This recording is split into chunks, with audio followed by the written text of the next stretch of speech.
மகிமையின் வாசல் சபை வழங்கும் மகிமையின் நேரம். தேவ வசனத்தின் ஆவிக்குரிய கருத்தாளமிக்க தேவனுடைய வார்த்தையை கேட்டு கர்த்தருக்குள் வளருங்கள், ஆசீர்வதிக்கப்படுங்கள்.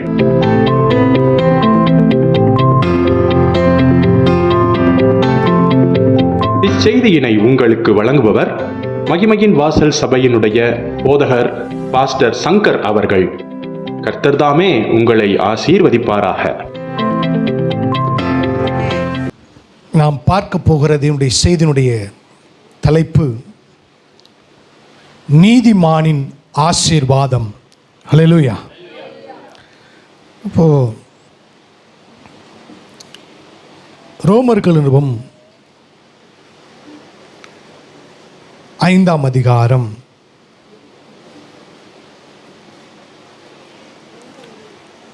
19வது வசனத்தை நான் வாசிக்கிறேன்.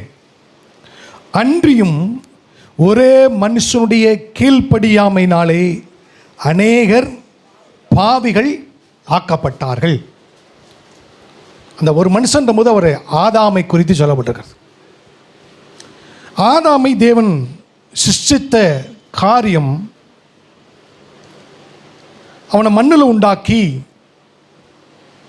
ஆவியாகிய தேவன், வார்த்தையாகிய தேவன் அவனுடைய நாசியிலே ஊதினார்.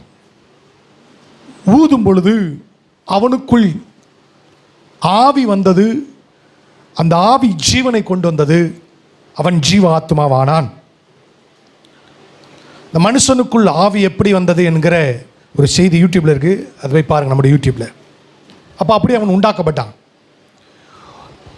அவன் உண்டாக்கப்படுகிற போது பூமியினுடைய நிலைமையை சொல்லுகிறேன்.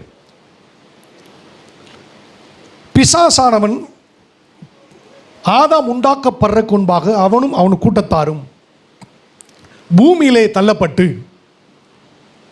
தண்ணீருக்கு அடியிலே பாதாளத்திலே வைத்து பாதாளத்தின் கதவுகள் அடைக்கப்பட்டிருந்தது. ஆதாம் உண்டாக்கப்படும்போது, சிருஷ்டிக்கப்படும்போது பாதாளத்தின் கதவுகள் அடைக்கப்பட்டிருந்தது. வானத்தின் கதவுகள் திறக்கப்பட்டிருந்தது. ஆதாம் உண்டாக்கும் போது பாதாளத்தின் கதவுகள் மூடப்பட்டிருந்தது, வானத்தின் கதவுகள் திறக்கப்பட்டிருந்தது.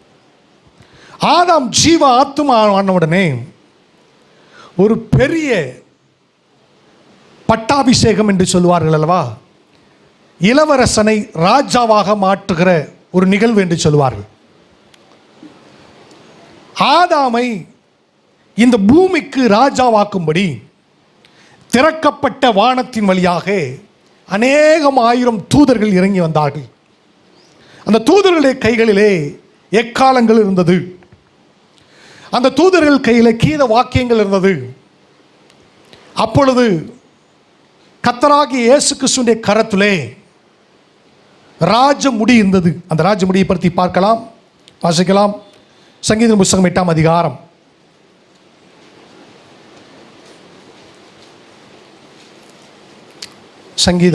8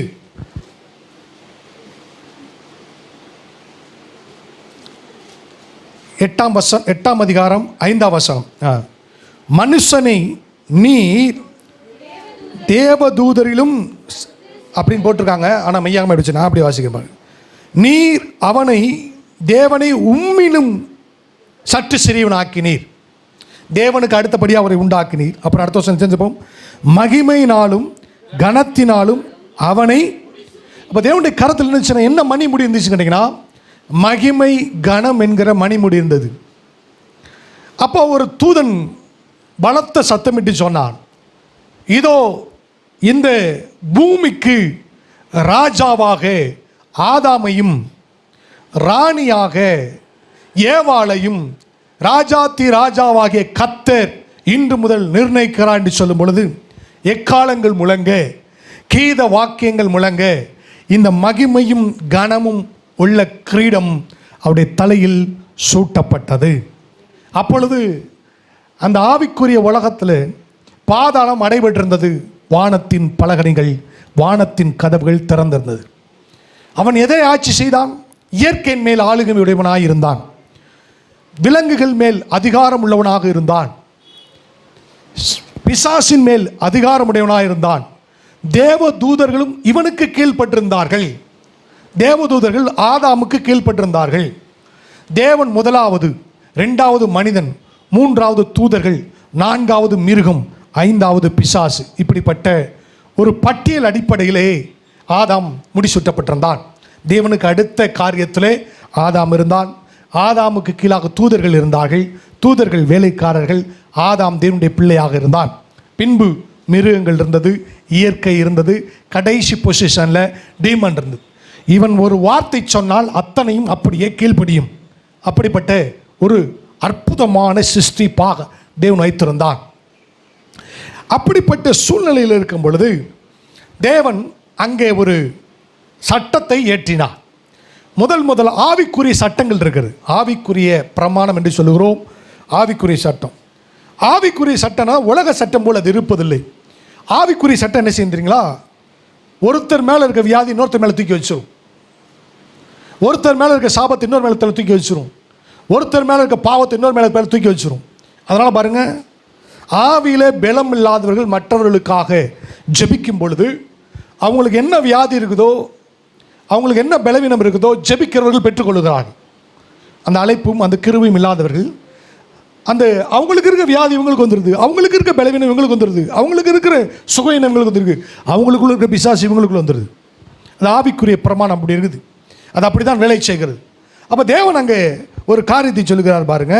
ஒரே ஒரு அங்கே ஒரு சட்டத்தை அவன்கிட்ட சொல்கிறார், ஆதாம்கிட்ட சொல்கிறார். ஆதாம் வந்து மிகப்பெரிய ஞானி. அப்போ அந்த தேவன் வந்து அவனை வச்சுட்டு அவனை சொல்கிறாரு, ராஜாவாகிய ஆதாம். அப்படி தான் அவனை வச்சார். மகிமையான கணத்தினால் முடிச்சிட்டப்பட்டா அவன் ராஜா தான். இந்த உலகத்தின் ராஜா, இந்த உலகத்தின் அதிபதியாக ஆதாம் இருந்தான். அப்போ 2:16-17 வருவோம் பாருங்கள். 2:16-17 வரும்போது அங்கே வேதம் சொல்லுகிறது, கதை சொல்கிறாரு. 2 ஆதியாமம் 2ஆம் அதிகாரம் 14. தேவனாய கர்த்தர் மனுஷனை நோக்கி, நீ தோட்டத்தில் உள்ள சகல விருட்சத்தின் கனியும் புசிக்கவே புசிக்கலாம், ஆனாலும் நன்மை தீமை அறியத்தக்க விருட்சத்தின் கனியை புசிக்க வேண்டாம், அதை புசிக்கும் நாளிலே சாகவை சாவா என்கிற சட்டத்தை கட்டளையாக கொடுத்தான். இது ஒரு ஆவிக்குரிய பிரமாணம். இது ஒரு சட்டம் இருக்கிறது. இந்த சட்டத்தை நீ மீறும் பொழுது பின்விளைவுகள் ஏராளமாக இருக்கும் என்பதை தேவன் ஆதாமுக்கு சொன்னார். அதுவரைக்கும் சத்ருடைய வல்லமைகளும் பாதாளத்தில் அடைபட்டிருந்தது. ஆதாம் என்ன செய்தான்? அவன் அந்த வார்த்தைக்கு கீழ்ப்படியாமல் போனான். பரலோகம் போகிறதுக்கு ரொம்ப மிக முக்கியமான அவசியமான காரியம் என்னன்னா, வேத சத்தியத்திற்கு கீழ்ப்படியணும். அது ரொம்ப முக்கியம். 2வது, நன்றி உள்ளவர்களாக இருக்கணும்.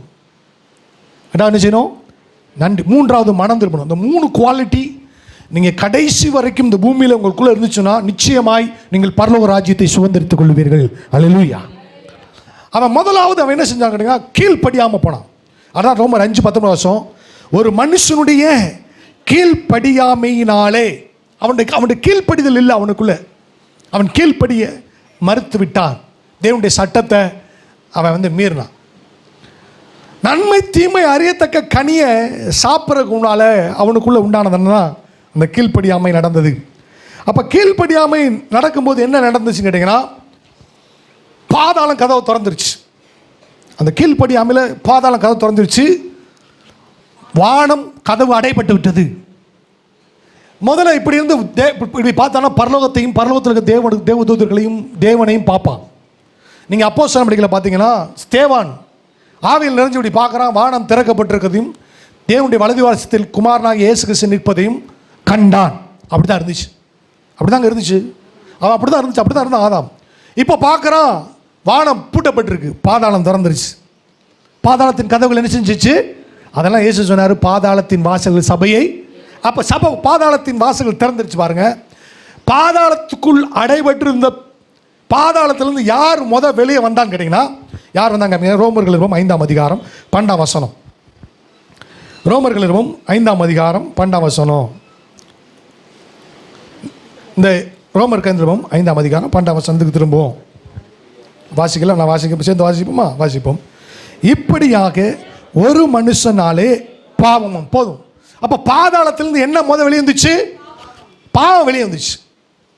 இப்போ பாதாளம் திறந்திருக்குது, வானம் வந்து அடைபட்டுச்சு. பாதாளத்திலிருந்து என்ன செஞ்சு பாவம் வந்துச்சு. அப்புறம் அடுத்து சொல்லி பாருங்க, 16 வசனம் 15 16 வாசிக்கலாம். அப்படி வாசிக்க 5 12 ஒரு 12 வசனம் ஜெந்த வாசிப்பா. ஒரே மனுஷனாலே பாவமும் பாவத்தினாலே மரணமும் உலகத்தில் பிரவேசித்தது. அதுக்கு முன்னாடி உலகத்தில் பிரவேசம் எங்கே இருந்துச்சு? பாதாளத்தில் இருந்துச்சு. இப்போ என்ன செஞ்சு? உலகத்துக்குள்ளே பிரவேசிச்சிருச்சு. பிரவேசிச்சோடனே அங்கே ஒரு செர்மனி நடக்குது. வந்து பட்டாபிஷேகம் நடந்துச்சு ஆதாமுக்கு. மகிமையின் கணத்தினால் முடிசூட்டப்பட்டு ராஜாவாக இருக்கான். இப்போ பாவமும் மரணமும் வந்து ஒரு பெரிய மறுபடியும் ஒரு பட்டாபிஷேகம், அதான் பட்டமளிப்பு விழா நடக்குது ஆதாமுக்கு. என்ன நடக்குது பாருங்க, பானத்தில் பாதாளத்துக்கு எல்லா பிசாசுகளும் வந்துருச்சு. பிசாசு எவ்வளோ பெருசாக இருக்குன்னு தெரியுமா? முட்டி அளவு தான் இருக்கும். எவ்வளோ தண்ணி இருக்கும் பிசாசு? உண்மையை தாங்க சொல்கிறேன், முட்டி அளவு தான் பிசாசு இருக்கும்.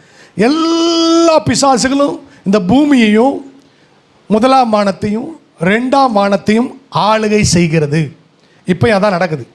அப்படி பூமி அப்படி கவர் பண்ணிக்கிச்சு. கவர் பண்ணோடனே எல்லா பிசாசும் சொல்லுது, நம்மளை பாதாளத்திலேருந்து வெளியே விட்ட ஆதாமுக்கு ஒரு பட்டமளிப்பு நடத்தணும்னு சொல்லிச்சு. பட்டமளிப்பு விழாவில் என்ன செய்வாங்க? ஒரு பட்டமளிப்பு விழாவில் என்ன செய்வாங்க? ஒரு மேலான அங்கி ஒன்று கொடுப்பாங்க. அப்புறம் தலைமையில் என்ன செய்வாங்க? அது வாடகை கொடுப்பாங்க.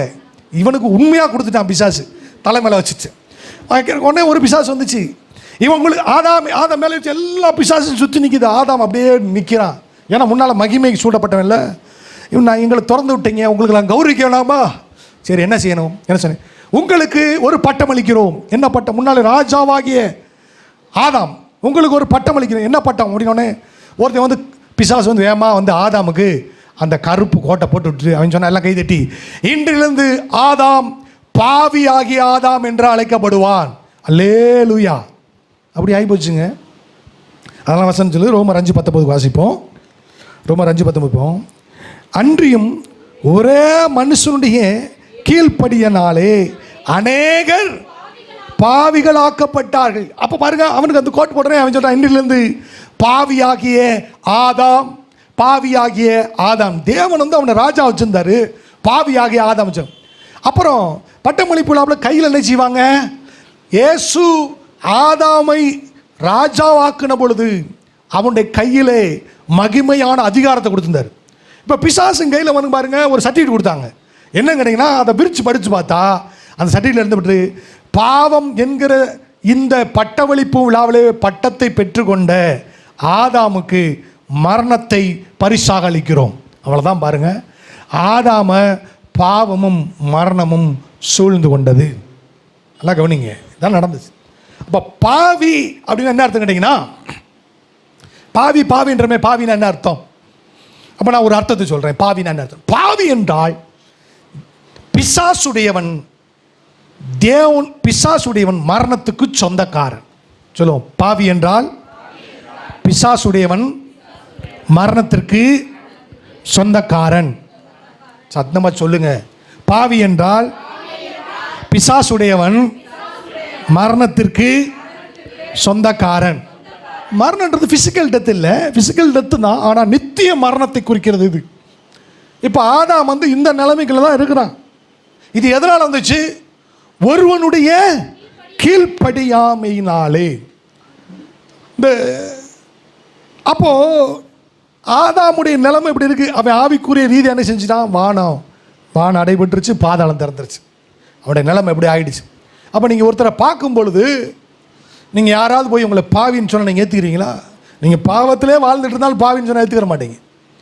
ஆனால் இந்த பூமியில் இந்த உலகத்துக்குள்ள பிறக்கிற அத்தனை ஜனமும் இந்த பாவி என்ற பட்டத்தோடு தான் பறக்குது. புரிஞ்சுங்களா? பாவி. அப்போ நீங்கள் சுவிசேஷம் சொல்ல போகும்போது நீ ஒரு பாவின்னு சொல்லிடக்கூடாது. அந்த பாவின்னு சொல்கிறதுக்கான நிமிச்சியில் அழைக்கப்படவில்லை. ஆனால் ரியலாக தான் பாவியாக ஒரு போர்த்தி இருக்குது. அவனுக்கு எழுதப்பட்ட காரியம் என்ன கேட்டீங்கன்னா மரணம். அப்போ பூமியில் பிறக்கிற எல்லா குழந்தைகளும் எல்லா மனிதர்களும் இந்த பாவத்தின் கீழாய் மரணத்தின் ஆளுகை கீழாக இருக்கிறார்கள்.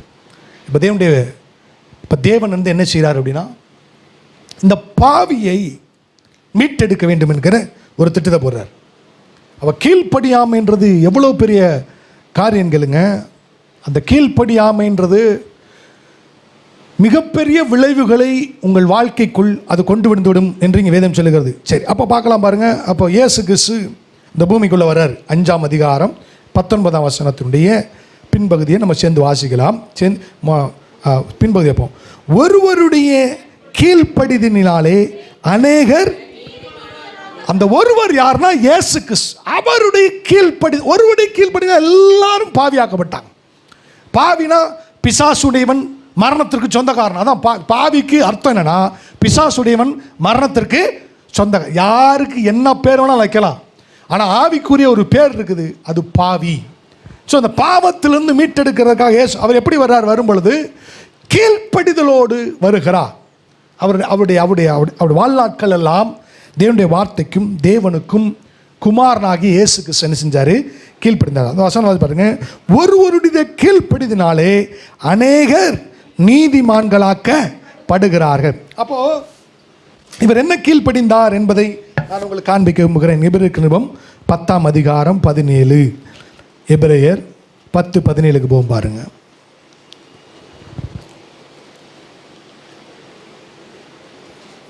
பத்தாம் அதிகாரம் 7ஆம் வசனம். தேவன் சொல்றார், கிறிஸ்து இயேசு பேசுறார். அப்பொழுது நான் தேவனை உம்முடைய சித்தத்தின்படி செய்ய இதோ வருகிறேன். புஸ்தக சுருளில் என்னை குறித்து எழுதியிருக்கிறது என்று சொன்னேன். அவர் பாருங்க, ஆதாமுக்கு ஒரு கமாண்ட் கொடுத்தாரு, நீ வந்து கீழ்ப்படியணும். அவன் கீழ்ப்படியல. இப்போ இயேசு கிறிஸ்து பூமிக்குள்ள வர்றது எதற்கு கீழ்ப்படுகிறார்? புஸ்தக சுருளில் என்னை குறித்து எழுதியிருக்கிறதே, அதன்படி செய்ய இதோ வருகிறேன் என்கிறார். இந்த புஸ்தக சொல் என்ன எழுதப்பட்டிருக்கின்ற, இந்த புஸ்தக சொல்லாகி வேத புத்தகத்தில் என்ன எழுதப்பட்டிருக்கின்ற ஒரு சில வார்த்தைகளை பார்க்கலாம். ஏசாயா எழுதின தீர்க்கதரிசன புஸ்தகம் 53ஆம் அதிகாரம். ஏசாயா 53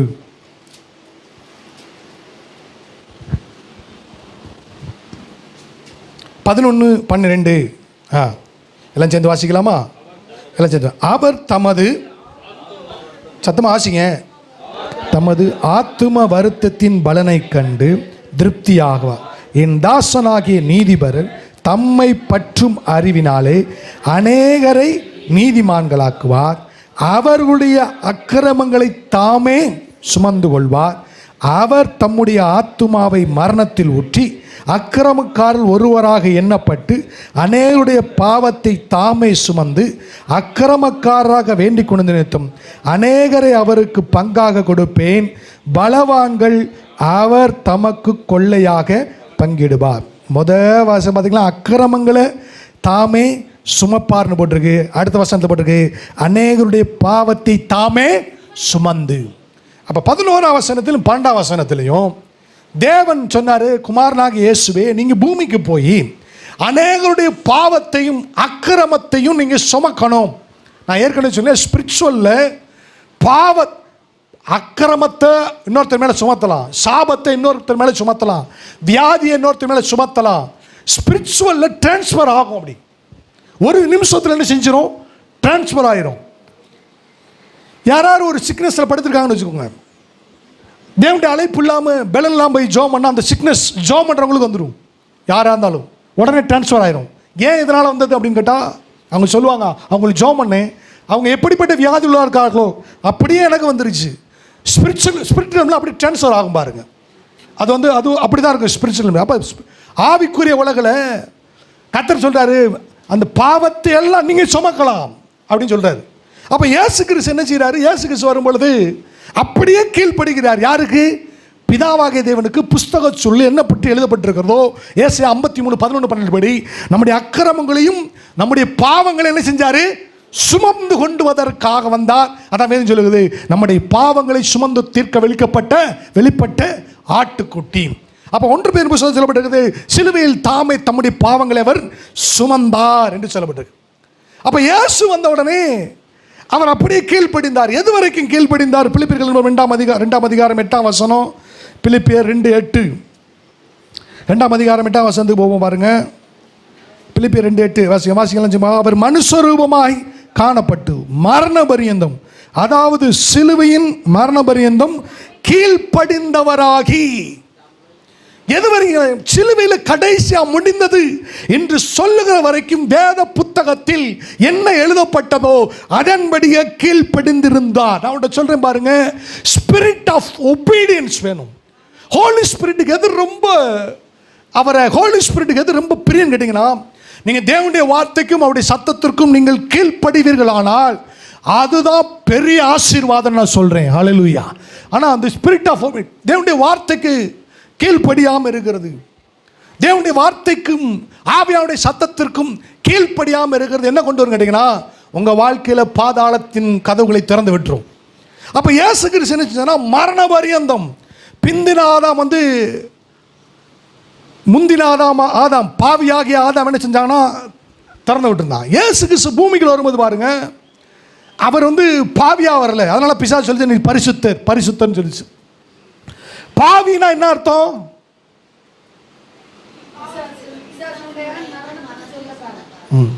பாவினா என்ன அர்த்தம்? ஆமா, நல்லா கவனிங்க. அப்போ இயேசு கிறிஸ்து வர்றாரு, அவர் பரிசுத்தரா வந்தார். நீங்கள் ஆதாமையும் மனுக்குலத்தையும் பார்த்தீங்கன்னா அப்படி ஒரு சேர் பாவியா, அதாவது பிசாசுனுடைய அத்தனை கிரிகள் இருக்கும். இயேசு கிறிஸ்து பார்த்தீங்கன்னா ஜஸ்ட் ஆப்போசிட்டாக இருப்பார். அவர் வரும்பொழுது என்ன செஞ்சார், சிலுவை மரணத்துக்கு போகும்போது அவர் மேல் பண்டமாற்று செய்யப்பட்டது. நான் ஏற்கனவே சொல்லி ஸ்பிரிட் இருந்தால் பண்டமாற்று செய்யப்படும், அது நடக்கும், அது காரியங்களை மாற்றும், அது அப்படி தான் இருக்கும் பாருங்க. அப்போ தேவன் என்ன செஞ்சார் பாருங்க, அத்தனை பாவத்தையும் வசனத்தின்படி இவர் மேலே பண்டமாட்டு எடுத்துக்கிட்டார். தேவகுமாரனாகி இயேசு என்ன செஞ்சார், சுமந்து அவனை சிலுவை மரத்துக்கு போய் அவனை சிலுவையிலே மரித்தார். இப்போ மரித்த உடனே ஆதாமுடைய கீழ்ப்படியாமைக்கு உண்டான தண்டனை பாவி என்கிற பட்டம். சரிங்களா? பாவி என்கிற பட்டணம். பாவினா பிசாசுடையவன், மரணத்திற்கு சொந்தக்காரன். அது என்ன நினச்சிக்கிறாங்க பாருங்க, இது ஒரு ஆவிக்குரிய பேர். பூமியில் ரெண்டு பேர் தான் ரொம்ப அற்புதமாக இருக்குது ஆவிக்குரிய. ஒன்று பாவி, இன்னொன்று நீதிமான். சரி, இப்போ அந்த ஆவிக்குரிய பேரில் மரணத்துக்கு சொந்தக்காரனாக இருக்கான், பிசாசுடையவனா மனிதன் இருக்கிறான் பாருங்க. இப்போ இவர் கிறிஸ்து மரித்தார், நம்முடைய பாவங்களுக்காக கீழ்ப்படிந்தவராக இருந்தார், ஒருவருடைய கீழ்ப்படிதனாலே. அப்போ கீழ்ப்படிந்த உடனே தேவன்கிட்ட போய் நிற்கிறாரு, நான் உங்கள் வசனத்தின்படி நான் கீழ்ப்படிஞ்சிட்டேன், நான் உங்கள் வசனத்தின்படி பிறக்கிறதுலேருந்து சாகிற வரைக்கும் உங்கள் வசனத்தை மீறாமல் அப்படியே நடந்துட்டு நான் இன்றைக்கி எல்லாத்தையும் முடித்து வந்திருக்கிறேன், நீங்கள் இந்த கீழ்ப்படிதலுக்கு என்ன ரிவார்டு தர்றீங்கன்னு கேட்குறாரு எபிரேக்கு. அப்போது இயேசு கிறிஸ்து பாருங்க, மரித்து உயிரோடு எழும்பினோடனே என்ன ஆயிடுச்சு, எந்திரிக்குமா என்ன ஆயிடுச்சு கேட்டீங்கன்னா, பார்த்தீங்கன்னா பாதாளம் மறுபடியும் மூடப்பட்டுருச்சு, வானம் மறுபடியும் திறக்கப்பட்டுருச்சு. அல்லேலூயா. திறக்கப்பட்டிருக்குங்க, உண்மை தான் சொல்கிறேன். கிறிஸ்துக்குள் நீங்கள் இருப்பீர்களானால் பாதாளத்தின் வாசல் உங்களை மேற்கொள்வதில்லை. ஆமென். வானத்தின் கதவுகள் ஒரு நாளும் உங்களுக்கு அடைக்கப்படுவதில்லை, கர்த்தராகிய இயேசுவின் நாமத்தினாலே. அல்லேலூயா. அப்போ சொன்ன பாருங்க, பரலோகத்துக்கு போகிறார் இயேசு. பரலோகத்துக்கு போனோடனே பெரிய வரவேற்பு இருக்குது. இயேசு உயிர் தந்து போகும்போது நீங்கள் பயங்கர கொண்டாட்டம், சங்கீதங்களில் ஒரு பாடலை பாடி அவரை வரவேற்கிறாங்க. மகிமையின் ராஜா உட்பிரவேசிக்கிறார், வாசல்களை உங்கள் கதவுகளை திறவுங்கள், நிலைகளை உயருங்கள். அந்த சங்கீதம் எங்கே இருக்கு வாசிப்போம். 24 சங்கீதம் 24 போவோம். இயேசு உயிரோடு பரலோகத்தில் பாடப்பட்ட பாட்டு பாருங்க. 24 7ஆம் வசனம் வாசிப்போமா? இயேசு உயிரோடு எழும்பிட்டாரு. எலும்பி என்ன செய்ய, சங்கீதம் 24:7 போகும்போது தேவதூதர்கள் இந்த பாட்டை பாடுறாங்க. வாசல்களே உங்கள் தலைகளை உயர்த்துங்கள், அனாதி கதவுகளே உயருங்கள், மகிமையின் ராஜா. பரலோகத்தில் போகும்போது இப்படி ஒரு பாடலை பாடுறாங்க பாருங்க. யார் இந்த மகிமையின் ராஜா? அவர் வல்லமையும் பராக்கிரமுள்ள கர்த்தர், அவர் யுத்தத்தில் பராக்கிரமுள்ள கர்த்தராமே. வாசல்களே உங்கள் தலைகளை உயர்த்துங்கள், அனாதி கதவுகளே உயருங்கள், மகிமையின் ராஜா உட்பிரவேசிக்கிறார். யார் இந்த மகிமையின் ராஜா? அவர் சேனைகளின் கர்த்தரானவர், அவரே மகிமையின் ராஜா என்று சொல்லி 24 மூப்பர்கள் யார் இந்த மகிமையின் ராஜான்னு கேட்க தேவதூதர்கள்லாம் பாட்டு பாடுறாங்க. இப்போ நான் தான் 24 மூப்பர்னு வச்சுக்கோங்க. நான் யார் இந்த ராஜான்னு கேட்க போகிறேன். கேள்வியை பின்னாடி இருக்கிறத நீங்கள் சேர்ந்து வாசிக்க போகிறீங்க. பரலோகத்தில் பாட்டு போகிறது போல பாட போகிறோம். அல்லேலூயா. ஆமென். 7ஆம் வசனத்துக்கு போவோம் பாருங்க. வாசிக்கிறேன் தொடர்ந்து. யார் இந்த மகிமையின் ராஜான்னு சொன்னால் நிப்பாட்டிக்கிறேன், நீங்கள் தூதர்களை போல அடுத்த வசனத்தை சொல்லலாம். சரியா? வாசல்களே உங்கள் தலைகளை உயர்த்துங்கள், அனாதி கதவுகளே உயருங்கள், மகிமையின் ராஜா உட்பிரவேசி. யார் இந்த மகிமையின் ராஜா?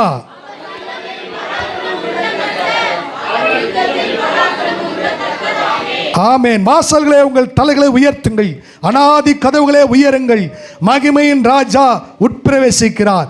யார் இந்த மகிமையின் ராஜா? ஆமென், ஹல்லேலூயா. இயேசு கிறிஸ்து உயிரோடு எழும்புகிற பொழுது என்ன நடந்துச்சு கேட்டீங்கன்னா, கல்லறைகள்லாம் திறந்துச்சு. அந்த கல்லறைகள் திறக்கும் போது 24 மூப்பர்களும் அவரோடு கூட உயிர் தெழுந்தார்கள். இயேசு பரமேறி போகும்போது இவர்கள் தேவதூதர்களை பார்த்து சொன்னார்கள், யார் இந்த மகிமையின் ராஜா என்று சொன்னேன். அங்க இருக்கிற தேவதூதர் கூட்டம் இந்த பாட்டை பாடினாங்க. பாடிக்கொண்டே மகிமையின் ராஜாவாக கீழ்ப்படிந்தவராக வெற்றி சிறந்தவராக பரலோகத்துக்குள்ள போகும்போது பிதாவாக தேவன் மகிமையின் ராஜாவை வரவேற்று அவர் என்ன செஞ்சார்னா ஒரு தீர்ப்பை வழங்கினார். நல்லா கவனிங்க. ஆதியாகமம் புத்தகத்தில் ஒரு தீர்ப்பு கொடுக்கப்பட்டது. நீ இதை புசிக்கும் நாளிலே, கீழ்ப்படியாத நாளிலே சாகவே சாவா என்பது மாத்திரமல்ல, நீ பாவியாவியாய், நீ மரணம் உன்னை பின்தொடரும் என்ற தீர்ப்பு எழுதப்பட்டது. இப்பொழுது ஒரு தீர்ப்பு அங்கே வாசிக்கப்பட்டது. நீர் கீழ்ப்படிந்தபடினாலே அந்த தீர்ப்பை நான் வாசிக்கிறேன் என்று சொல்லி கர்த்தர் வாசித்தார். பாருங்க, ரோமர்கள் 3ஆம் அதிகாரத்துக்கு வருவோம். இது பரலோகத்திலே எழுதப்பட்ட தீர்ப்பு. ரோமர்கள் 3ஆம் அதிகாரம் 25, 26 வசனங்களை நான் வாசிக்கிறேன். பாருங்க, 26. தேவன் பொறுமையாயிருந்த முதற்காலத்தில் நடந்த பாவங்களை தாம் பொறுத்து கொண்டதை குறித்தும் தம்முடைய நீதியை காண்பிக்கும்படியாகும். தாம் நீதி உள்ளவரும் இயேசுவினிடத்தில் விசுவாசமாய் இருக்கிறவர்களை நீதிமானாக்கராய் விளங்கும்படி இக்காலத்தில் தமது நீதியை காண்பிக்கும் பொருட்டு கிறிஸ்து இயேசுடைய இரத்தத்தை பற்றும் விசுவாசத்தினாலே பலிக்கும் கிருபாதார பலியாக ஏற்படுத்தின. பரலோகத்தில் போனோடனே தேவன் இந்த நீதி உள்ள தீர்ப்பை சொன்னார். இந்த நீதி உள்ள தீர்ப்பு உங்களுக்கு புரியல, நான் வாசிக்கிறேன் பாருங்க. இந்த நீதி உள்ள தீர்ப்பை ஜட்ஜ்மெண்ட் வாசிக்க போகிறேன், கவனிங்க. இதை நான் வாசிக்க ஆவலாக எழுந்து நிற்கலாம். இயேசு கிறிஸ்துவை பார்த்து பிதாவாகிய சொன்ன தீர்ப்பு நான் வாசிக்கிறேன். ரோமர் 3:25, 26 அதனுடைய விரிவாக்கத்தை நான் வாசிக்கிறேன். முற்காலத்தில், அதாவது ஆதாம் முதல் இயேசு கிறிஸ்து வரை செய்யப்பட்ட பாவங்களை தேவனாகிய பிதா பொறுத்து கொண்டு அவைகளை தண்டிக்காமல் விட்டிருந்தேன். பாவத்திற்காக பாவ நிவர்த்தி செய்ய தேவனாகிய கர்த்தர் உங்கள் பாவங்களை கிருபாதார பலியாக தமது குமாரனாகிய இயேசு கிறிஸ்துவை கொடுத்தார். இயேசு நமக்குரிய தண்டனையை தாமே சுமந்து தேவனின் கோபத்தை அகற்றி நமது பாவத்தை நீக்கி போட்டார். எனவே இயேசு நமக்காக சிந்திய இரத்தத்தில் விசுவாசம் வைக்கிற எவர்களும் நீதிமான்கள் என்று தீர்ப்பு செய்கிறேன். ஹல்லேலூயா, ஆமென். அமரலாம். வாசிக்கிறேன் பாருங்க. இங்க தீர்ப்பு இப்படி தான் வாசிக்கப்பட்டது. பாவத்தை சிலுவையில் தண்டித்தார். பாவத்தை போக்கும் பலியாக தேவகுமாரனாக இயேசுவை கொண்டு வந்தார். இயேசு சிலுவையில் சொந்தின இரத்தத்தை யாரெல்லாம் விசுவாசிக்கிறார்களோ அவர்களெல்லாம் பாவத்திலிருந்து விடுதலை பெற்று நீதிமான்களாய் மாறுகிறார்கள். ஹல்லேலூயா. பாருங்க, வாசிக்கலாம். மறுபடியும் ரோமர்கள் 5ஆம் அதிகாரம் 19ஆம் வசனத்துக்கு வருவோம். ரோமர் 5:19. ரோமர் 5:19. இந்த தீர்ப்பு தான் இன்றைக்கு நிலைநிற்கிற தீர்ப்பு என்று சொல்கிறேன். ரோமர் 5:19 வாசிக்கலாம் பாருங்க. அன்றியும் ஒரே மனுஷனுடைய கீழ்ப்படியாமலே அநேகர் பாவிகாக்கப்பட்டது போல ஒருவருடைய கீழ்ப்படிதினாலே, ரோமர் 3:25, 25 படி நாம் அநேகர் நீதிமான்களாக்கப்படுகிறோம். ஹல்லேலூயா. அவர் மூலமாக நீங்கள் நீதிமான்களாக்கப்பட்டிருக்கிறீர்கள். 5:9 வாசிப்போம். ரோமர் 5:9. இப்படி நாம் அவருடைய இரத்தத்தினாலே நீதிமான்களாக்கப்பட்டிருக்கிறோம். ஹல்லேலூயா. இப்போ அவருடைய ரத்தம், அந்த சிலுவையில் சிந்தின ரத்தத்திற்கு தீர்ப்பை பிதாவாகிய தேவன் பரலோகத்தில் எழுதினார். இந்த ரத்தம் எவர்கள் மேலாம் தெளிக்கப்பட்டதோ அவர்களெல்லாம் நீதிமான்கள் ஆக்கப்பட்டார்கள். நீதிமான்கள்லாம் யாருன்னு கேட்டீங்கன்னா, தேவனுடையவர்கள், நித்திய ஜீவனுக்கு சொந்தக்காரர்கள். அல்லேலூயா. பாவினா பிசாசுடையவன் மரணத்துக்கு சொந்தக்காரன். இயேசு சிலுவையில் ரத்தத்தை சிந்தி கிருபாதார பலியாகி கீழ்ப்படிந்தவராகி ஒரு புதிய தீர்ப்பை எழுதி வாங்கினாரே, அந்த தீர்ப்பின்படி நீங்க இயேசுவின் ரத்தம் எனக்காக சிந்தப்பட்டது, இயேசு எனக்காக பதிலாளாக மரித்தார், அடக்கம் பண்ணப்பட்டார், 3ஆம் நாள் உயிரோடு எழுந்தார், அவர் ரத்தத்தை விசுவாசி என்று சொல்லும்போது அந்த ரத்தம் பாவி என்று அழைக்கப்பட்ட உங்களை நீதிமான்கள் என்று அழைக்கிறது. நீதிமான்கள் என்றால் நான் இயேசுவின் ரத்தத்தை விசுவாசிக்க அப்படினாலே இப்பொழுது நான் தேவனுடையவன், நித்திய ஜீவனுக்கு சொந்தக்காரன். அல்லேலூயா, ஆமென். அதைத்தான் தேவனுடைய பிரமாணம் அங்கே நிறைவேற்றிற்று. அப்போ நீதிமான்கள் என்று அழைக்கப்படுகிற அர்த்தம் என்னங்கன்னா, அவங்க நான் சொல்ற அர்த்தம் நான் தேவனுடையவன், தேவனுக்கு சொந்தக்காரன். நீங்க தேவனுடையவனா இருந்தீங்கன்னா பாதாளம் உங்களுக்கு அடைபட்டிருக்கும், பரலோகத்தின் கதவுகள் திறந்திருக்கும். அல்லேலூயா, ஆமென். நல்லா கவனிங்க, தேவன் நீதிமானை அப்படித்தான் வைத்திருக்கிறார். நீதிமானுடைய ஆசீர்வாதம் என்ன கேட்டீங்கன்னா, நீதிமானுடைய சத்தத்திற்கு அவருடைய செவிகள் எப்பொழுதும் திறந்திருக்கிறது. ஆமென். அப்ப அதுக்கு முன்னால் ஆண்டவரே, அவன் பாவியா இருக்கிறவள் அவனுடைய சத்தத்திற்கு தேவனுடைய காதுகள் அடைக்கப்பட்டிருந்தது.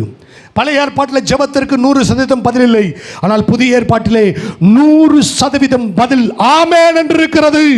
ஹல்லேலூயா, சொல்லுங்க. நீதிமானுடைய ஜெபத்திற்கு அவருடைய செவிகள் எப்பொழுதும் திறந்திருக்கிறது. ஏனென்றால் வானம் திறந்திருக்கிறது, பாதாளம் அடைபட்டிருக்கிறது. ஹல்லேலூயா.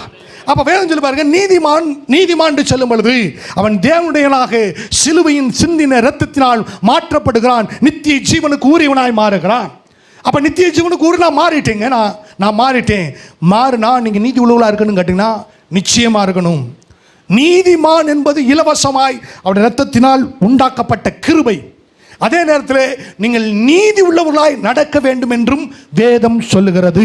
அல்லேலூயா. நீதிமான் நீதியில் நடக்கலாம், நீதி நடக்காமல் போகலாம், அது அவனுடைய கமிட்மெண்ட்டை பொறுத்து. ஆனால் நீதிமான், வேதம் சொல்லுகிறது, நீதிமான் நீதி உள்ளவனாக நடந்து கொள்ள வேண்டும். நீங்கள் நீதியில் நடக்கிறதும் நடக்காமல் போது உங்கள் கையில் இருக்குது. அதுக்கு நான் பொறுப்பாளி ஆக முடியாது, அதற்கு இயேசு பொறுப்பாளி ஆக முடியாது, அதற்கு ஆவியான பொறுப்பாக முடியாது. ஆனால் ஆவியானவர் வரும் பொழுது நீதியை குறித்து என்ன செய்வார்? எடுத்து ஆழமாக சொல்லுவார். அல்லேலூயா. கண்டு துணைப்பார்னா ஆவியான வரும் பொழுது ஆவியானவர் நீதியை குறித்து உங்களுக்கு என்ன செய்வார்? சொல்லுவார். வாசிக்கலாம், யோவான் 16ஆம் அதிகாரம். இன்னைக்கு நீங்க கேட்குற செய்தி பாருங்க, இந்த நீதியில் 2 நீதி இருக்குது. நான் இப்போ முதல் பேசினது தேவனுடைய நீதி, தேவனால் நீங்கள் நீதிமானாக்கப்பட்டிருக்க தேவ நீதி. யோவான் 16ஆம் அதிகாரம்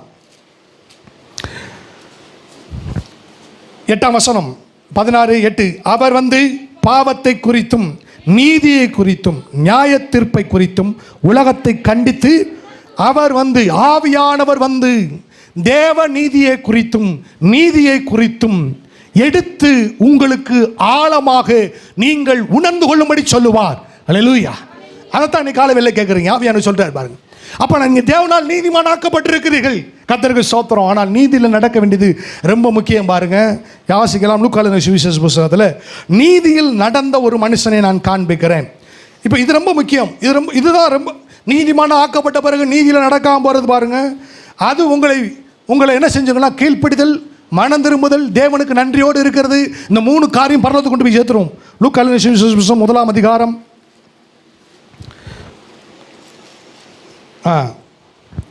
5ஆம் வசனம். முதல் அதிகாரம் 5ஆம் வசனம். யூதேயா தேசத்தில் ராஜாவாகிய ஏரோதின் நாட்களில் அபியா என்னும் ஆசாரிய வகுப்பில் சகாரியா என்னும் பேர் கொண்ட ஆசாரியன் ஒருவன் இருந்தான்.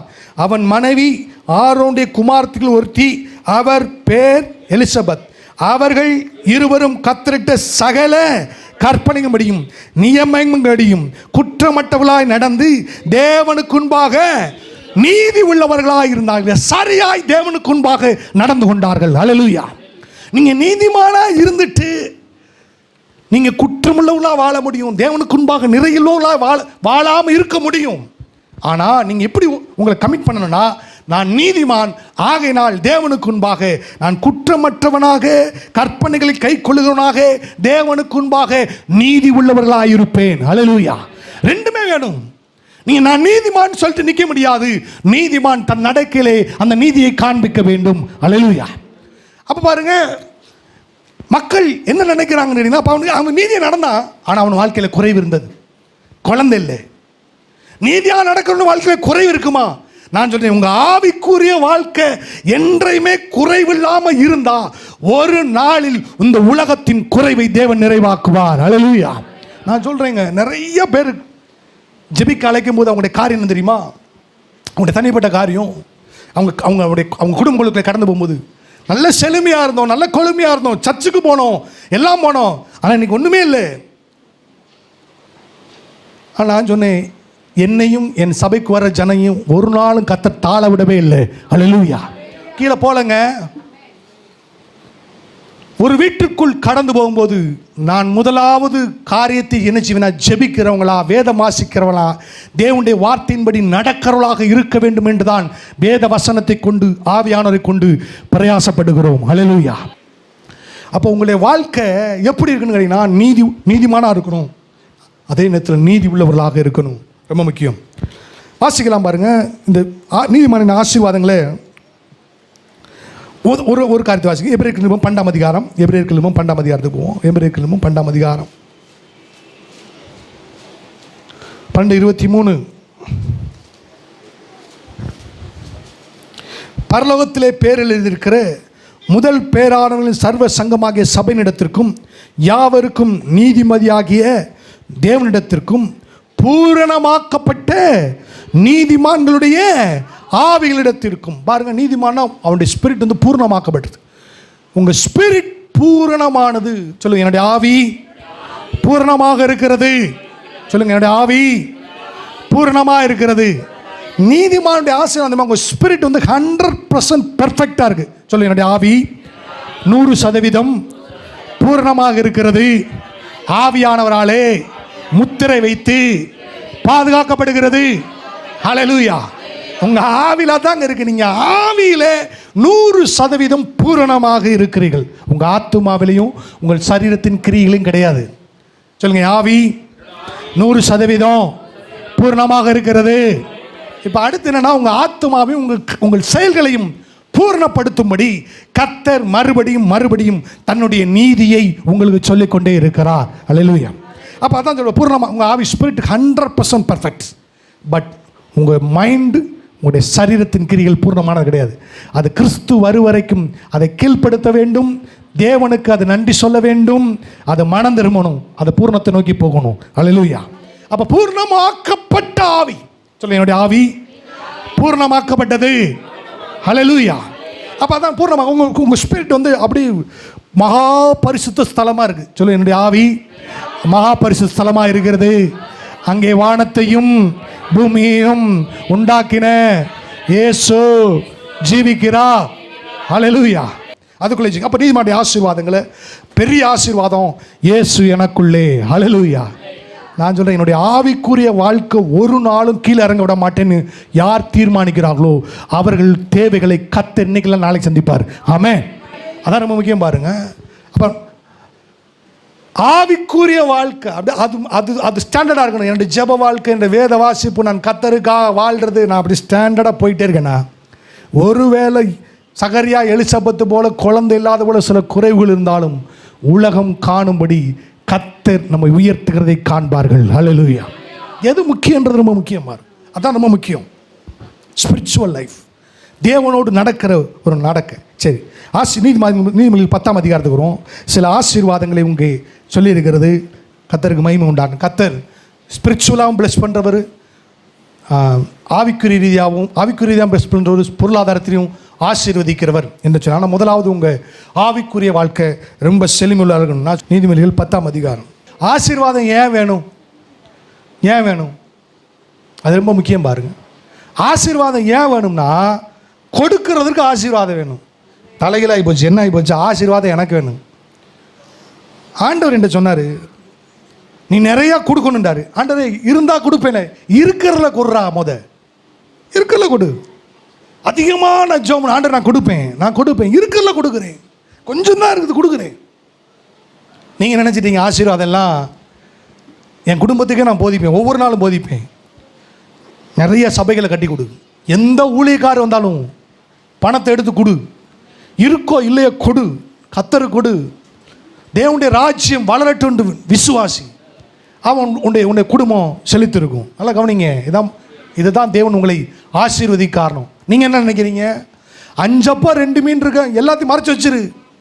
கர்த்தர் பார்க்குறாரு, எப்பா இந்த தருத்திரி ஆவி, நான் பண்ட மாட்டு சேஞ்ச் சொன்னேன் இல்லையா, நேராக தருத்திரி ஆவி மேலே போய் உட்காந்துரும். நான் சொல்கிறேன், தருத்திரி ஆவி இல்லை, அது ஸ்பிரிட்டு லிட்டரலாக அட்டாக் ஆகிடும். கர்த்தர் என்ன போதிக்கிறார்னா, பணம் பெருசு இல்லை, நீ கொடுக்கணும், நீ சிறந்த கிவராக இருக்கணும். நான் நேற்று ஃபுல்லாக மணிக்கணக்காக ஜோம் பண்ணேன், பல மணி நேரம் அன்னி பாஸ். என்ன ஜோம் பண்ண தெரியுமா? நான் கொடுக்குவேன், என் ஆண்டவர் சார் நீ கொடுக்கணும், கொடுக்குறான் ஆண்டு கொஞ்சம் தான் கொடு. அப்போ நினச்சேன், my blessing is on the way, அல்லேலூயா. ஏன்னா கொடுக்குறதற்காக. ஆமென். நான் காரில் பயணிக்கும் போது சொல்லுவேன், கொடுக்கணும் கொடுக்கணும். சொல்கிறது மாத்திரம் இல்லை, என் கொஞ்சத்திலும் நான் அதிகமாக கொடுக்குறேன். அல்லேலூயா. நல்லா கவனிங்க, தேவனுடைய ராஜ்யம் அப்படி தான் வேலை செய்யுது. நீதிமொழி புத்தகம். அப்போ ஆசீர்வாதம், இது நீதிமன்ற ஆசீர்வாதம்னு நீங்கள் நினச்சிடாதீங்க. உங்களை மாத்திரம் நினச்சிங்கன்னா தேவனுடைய ராஜ்யம் கட்டப்படாது. அப்படி இருந்த நபர்கள் என்ன ஆகிட்டாங்க கேட்டிங்கன்னா, எல்லாம் ஒரு காலத்தில் அப்படி எல்லாம் க்ளோஸ் ஆயிடுச்சு. அவங்க மறுபடியும் ஸ்டார்ட் பண்ணுறாங்க. கர்த்தருக்கு ஸ்தோத்திரம். இப்படிப்பட்ட குடும்பங்களை மறுபடியும் ஜெபிப்பதிலும் வேத வாசிப்பிலும் ஆவிக்குரிய வாழ்க்கையில் கட்ட வைப்பதற்காக கர்த்தர் என்னை குடும்பமாக பயன்படுத்துகிறார். அல்லேலூயா. அப்படி தான் போகிறோம் பாருங்க. அவங்க சொல்கிறாங்க, பெரிய வீடுகள் எல்லாம் இருக்குது, அண்ணே உங்கள்கிட்ட தான் சொல்ல முடியும், வேறு எங்கேயும் சொல்ல முடியாது. சொல்லுங்கள் பாஸ்டர், உங்கள்கிட்ட தான் சொல்ல முடியும், சொல்ல முடியாது. எல்லாம் நல்லா இருந்துச்சு, ஒன்றுமே இல்லை. அது வாங்க, நல்லா ஜோம் பண்ணுங்க, நல்லா பைபிள் வாசிங்க, கர்த்தரை தேடுங்க, கர்த்தர் நல்லவர். அல்லேலூயா. இதை முதலையே செஞ்சுட்டா கர்த்தருக்கு நல்லது. ஆமே. அவர் எதுக்கு கதவை அடைக்க விடுவானே, வானத்தின் பழங்களை பின்பு மோதிக்கிட்டு முதலே கர்த்தருக்கு என்ன செஞ்சிருவோம்? வாழ்ந்து விடுவோம். நீதிமொழி புத்தகம் 19 வருவோம் பாருங்க, 3ஆம் வசனம் வாசிப்போம். நீதிமொழி 10:3. கர்த்தர் நீதிமான்களை பசியினால் வருந்து விடார். எத்தனை பேர் பசியில் வருந்திருக்கீங்க? பசியின் கொடுமை என்னன்னு தெரியுமா? இருக்கா தெரியுமா? பசியாக இருந்திருக்கீங்களா இல்லையா? பசின்றது என்னன்னு கேட்குறேன்னா, வீட்டில் சாப்பாடு இருக்குது, போய் சாப்பிட்டுக்கலாம், பசியில் போகிறது கிடையாது. வீட்டுக்கு போனாலும் வீட்லேயும் சாப்பாடு இல்லை, அந்த பசியை கேட்குறேன் நான். வீட்டுக்கு போகிறீங்க, வீட்டில் ரைஸ் இல்லை, குழம்பு, அந்த பசியில் வருந்துருக்கீங்களா? நிச்சயம் நீங்கள் வருந்தணும். அப்படி வருந்திருந்தீங்கன்னா நீங்கள் என்ன செய்வீங்கன்னா, யாருக்கெல்லாம் உணவு இல்லையோ அவர்களுக்கு உணவளிப்பீர்கள். அல்லேலூயா. கவனிங்க, நீங்கள் இந்த வார்த்தை கீழ்படினா அந்த வழியில் போவீங்க. வருகிற ஆசீர்வாதத்தை மெயின்டைன் பண்ணுறதுக்கு இது என்ன செய்யும்? பாவட்டி உங்களை பயிற்சி வைக்கும். யோசேப்பை கொண்டு போய் போட்டாங்க, அவனுக்கு நேரத்துக்கு சாப்பாடை போட்டாங்க. அவன் தீர்மானிச்சான், ஆண்டவரே சாப்பாடு கொடுக்க, நான் பகிர்ந்து கொடுக்குறேன்னு. உங்கள் கையில் கொடுத்து என்ன செஞ்சுருப்பீங்க? களஞ்சியத்தை பூட்டி வச்சுருப்பீங்க. அதனால தான் கர்த்தர் உங்களை உயர்த்தல. ஒரே பூட்டு, வேணாமா எனக்கு வேணாமா, அப்போ எனக்கு வேணாமா, ஒன்றும் இல்லைங்க, பூட்டியே வச்சுக்கப்பா, கர்த்தருக்கு ஸ்தோத்திரம். கர்த்தர் பார்த்து, அப்படி இல்லைப்பா, இவ்வளோ வேறு வழியில் நடத்து.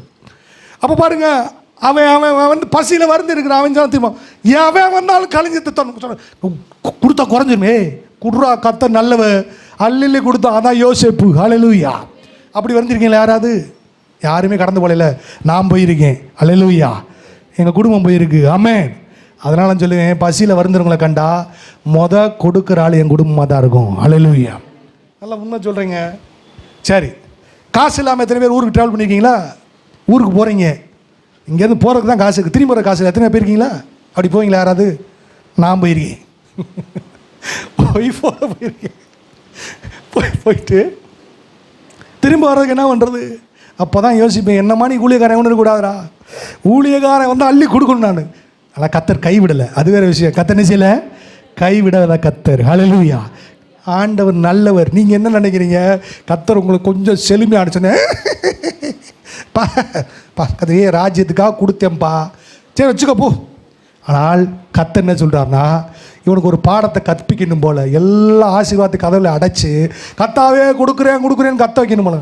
நல்லா தெரிஞ்சுக்கோங்க, பணங்கள் முதலாவது தேவ ராஜ்யத்திற்காக. ஆமென். ஒரு ஆத்மா ரட்சிக்கப்பட்டுச்சுன்னா அதை காட்டிலும் மேன்மை ஒரு ஒன்றுமே இல்லை. ஆமென். ஒரு ஆத்மா படுகொலிருந்து தூக்கப்பட்டுச்சுன்னா அதை காட்டிலும் மேன்மை ஒன்றுமில்லை. அதான் இங்கே வச்சுருப்பாங்க, கர்த்தர் நீதிமான்களை பசியினால் வருந்த விடார். பாருங்க, அப்போ அந்த வருத்தம் வந்துச்சுன்னா தான் தெரியும் பசியுடைய கொடுமை. அப்புறம் பாருங்க, அடுத்த வசனத்தை வச்சு பாருங்க. அவன் சொன்னா இந்த வசனம் உங்களுக்கு ரொம்ப நல்லா இருக்கும். கர்த்தர் நீதிமான்களை பசினா, பாடா நல்ல ஒரு பந்தியை கர்த்தர் நம்மளுக்கு சங்கீதம் 23 அதுதான் சொல்லுவோம், கர்த்தர் எனக்கு முன்பாக ஒரு பந்தியை ஆயத்தப்படுத்தி, சாலமோனுக்கு முன்பாக ஒரு பந்தி இருந்தது போல். அந்த பந்தி இல்லை, அப்படி இல்லை.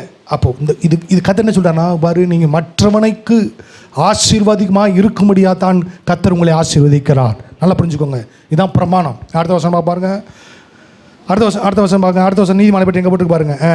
நீதிமானுடைய சிரசின் மேல் ஆசீர்வாதங்கள்.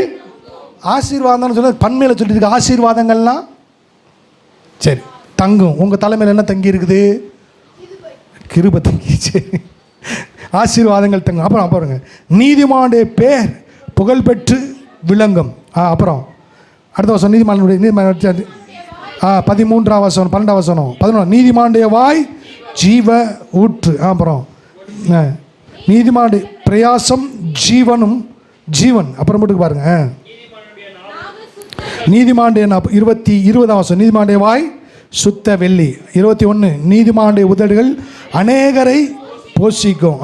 அடுத்த வசனம், இந்த வசனம் நமக்கு நல்லா தெரியும். கர்த்தரின் ஆசீர்வாதமே ஐஸ்வர்யத்தை தரும், அதனோடைய அவர் வேதனையை கூட்டார். நீங்கள் நினச்சிருங்க ஆசீர்வாதம் சொன்ன வந்த உடனே கர்த்தர் நம்மளை ஆசீர்வதிச்சிட்டான்னு. எப்போ உங்கள் ஜெப வாழ்க்கை எங்கே, நீங்கள் வேத வாசிக்கிறது எங்கே, உங்களுக்கு கர்த்தருக்கு கொடுக்கறது எங்கே, தான் ஆசீர்வாதம். நிறைய ஐஸ்வர்யம் இருக்குது. ஒருத்தர் சொல்கிறாரு, ஒருத்தருக்கு நிறைய ஐஸ்வர்யம் இருக்குது, ஆனால் சாப்பாடு வைக்கிறாங்க, சாப்பிட முடியலையே. அது ஆசீர்வாதமான நல்ல புசிக்கிறது ஒரு ஆசீர்வாதம். இருக்கிற காசுக்கு வாங்கிப்பாங்க. கர்த்தரின் ஆசீர்வாதம் அதனோடு அவர் வேதனையை கூட்ட. அடுத்த மாதம் எங்கே போட்டிருக்கு? 24 கடைசி. நீதிமான் விரும்புகிற காரியம் அவனுக்கு கொடுக்க. தேவனுடைய ராஜ்யத்துக்காக விரும்புகிற காரியங்கள். அப்புறம்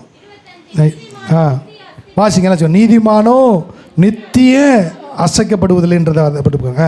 28 நீதிமான்கள் நம்பிக்கை மகிழ்ச்சியே. 30 நீதிமான் என்றைக்கும் அசைக்கப்படுவதில்லை. 31 நீதிமான் வாய் ஞானத்தை வெளிப்படுத்தும். 32 நீதிமானுடைய பிரியமானவர்களை பேச அறியும். நல்லா கவனிச்சிங்களா? நீதிமானாக்கப்பட்ட பிறகு இத்தனை நீதியும் நீதிமான்ட்டு வெளிப்படணும். அப்படி இருக்குன்னா நான் சொல்கிறேன், இந்த உலகத்துலேயும் நல்லா இருப்பீங்க, பரலோக ராஜ்யத்துக்கு கன்ஃபார்மாக போய் சேருவீங்க. அல்லேலூயா. ஆமாம், நீங்கள் தாழ்த்தப்பட்டு போகவே மாட்டீங்க. அஸ்திபாரம் நல்லா இருக்கும். அதனால கர்த்தர் நீ காலையில் சொன்ன நீங்கள் எல்லாம் நீதிமான், ஆனால் அந்த நீதிமானுக்கேற்ற நீதியோடு நடந்து கொள்ள அழைக்கப்படுகிறீர்கள். அல்லேலூயா. அதுக்கு தான் அழைக்கப்பட்டிருக்கீங்க. தேவன் அதுக்கு தான் உங்களை அழைக்கிறார். ஒருவேளை என்ன குறைவு இருக்கலாம். சகரியா எலிசபெத்து குறைவு வந்துச்சு. வயதாகிற வரைக்கும் குழந்தை இல்லை. என்னையா அவன் கத்தடி வழியில் நடந்துகிட்டே இருக்கான், குறைவு இருக்கும். ஒரு நாள் வந்துச்சு பாருங்க, யோவான் ஸ்தானம் தான் உலகமே பார்க்குது. ஓ, அந்த சகரியா எலிசபெத்துக்கு பிறந்த பிள்ளையா நீ, எக்ஸலண்டாக இருக்குது, தேசத்தை கலக்குது பாருங்க. ஆனால் நீதியாக இருக்கணும், அதான் ரொம்ப முக்கியம். இப்போ குறைவு இருக்குது நீங்கள் பார்க்குறீங்களா? நான் சொல்கிறேன், என் ஆவிக்குரிய வாழ்க்கை நான் கீழே விடவே மாட்டேன். எந்த வீட்டுக்குள்ளே போனாலும் என்னுடைய ப்ராஃபிட்டிக்கல் அனாயிட்டிங் ரீச்செஞ்சே ஆகும். அல்லேலூயா.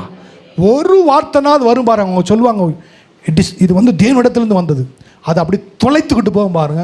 என்னுடைய ஆவிக்குரிய வாழ்க்கையை நான் குறைய விடவே மாட்டேன். ஒருவேளை என் பணப்பை குறையுது, அதை பற்றி கவலை இல்லை. ஆனால் என் ஆவிக்குரிய வாழ்க்கை என்ன செய்ய மாட்டேன், குறைவிடும். ஒரு நாள் வரும், அப்பொழுது என்னுடைய பணப்பையும் நிறைஞ்சிருக்கும். எதுக்குன்னா கொடுக்கறதுக்கு. எதுக்கு? வாயே வர மாட்டேங்குது. கொடுக்க தான் எனக்கு வாயிலான்னு சொல்லுங்களேன். கொடுக்கறதற்கு பணம் நீங்கள் நினச்சிக்கிறீங்க. நிறைய நான் பார்த்துட்டு சொல்கிறேன், வச்சுருந்தேன் கொடுக்காமல் வச்சுருந்த ஆட்கள் எல்லாம் மூடிடுச்சு கதவுனா. இப்போ மறுபடியும் ஃபஸ்ட்டில் ஸ்டார்ட் பண்ணுறாங்க. ஆனால் ஆவண்ணான்னு மெதுவாக ஸ்லோவாக ஸ்டார்ட் ஆகுது. நான் சொன்னேன், எதுக்கு ஸ்லோவாக ஸ்டார்ட் ஆக? முதலேருந்து கத்தருக்குள்ளே போயிருங்க, முடிவு என்ன செய்யும், சம்பூர்ணமாக இருக்கும். அல்லேலூயா. கொடுக்கறத குறைக்கக்கூடாது, மற்ற காரியங்கள் குறைக்கணும், உங்கள் குடும்ப காரியங்களை குறைக்கணும். நீங்கள் என்ன செய்கிறீங்க, கொடுக்கறத குறைச்சிட்டு குடும்ப காரியத்தை வைத்திக்கிறீங்க. கற்றுனா எப்பா, முதலாவது தேவனுடைய ராஜ்யத்துக்கும் அவருடைய நீதியும் தேடுங்க. அவருடைய நீதிமொழி முடிச்சு முதல் நீதிமொழி 3ஆம் அதிகாரத்துக்கு வரும் பாருங்க. கேட்கறதுக்கு நல்லா தான் இருக்குது, என்ன செய்கிறது? 3ஆம் அதிகாரம் 9ஆம் வசனம். உன் பொருளாலும் உன் விளைவின் எல்லா முழல் பலனாலும் கர்த்தரை முதலாவது கனம் பண்ணுன்றாரு.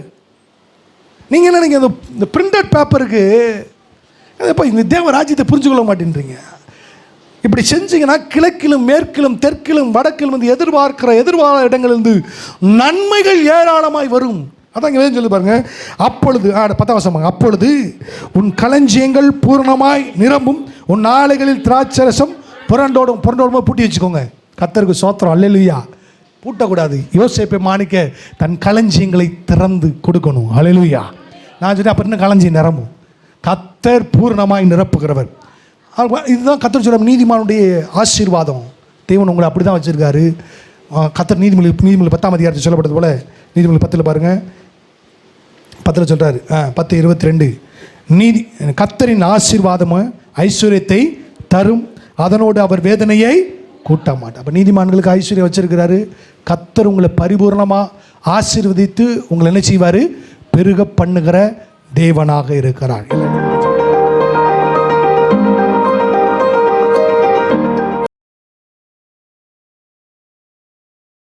Don't forget to subscribe.